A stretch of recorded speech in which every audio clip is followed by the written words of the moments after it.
দর্শক, আজ আপনাদের জানাবো ওটা সোনা মসজিদে ভয়ঙ্কর কিছু তথ্য। ঐতিহাসিক ছোট সোনা মসজিদ, তার পাশ দিয়ে গেছে চাঁপাইনবাবগঞ্জ সোনা মসজিদ মহাসড়ক।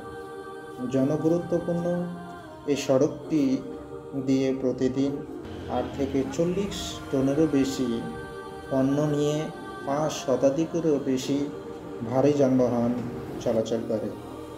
এ সময় দুই পাশের ভবনগুলিতে সৃষ্টি হয় কম্পন, ক্ষণে ক্ষণে দুলতে থাকে ঐতিহ্যের স্মারক এই মসজিদটি।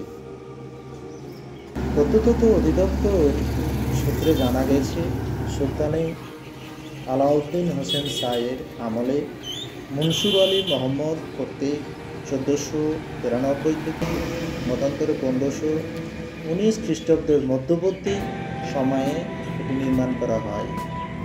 এর মধ্যে পুরো স্থাপনা জুড়ে দেখা দিয়েছে অসংখ্য ফাটল, যা শুনে শেষ করা যাবে না।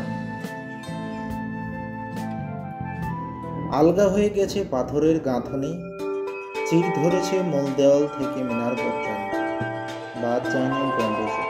অথচ এই মসজিদটি রক্ষায় নেওয়া কম্পনিরোধক বাইপাস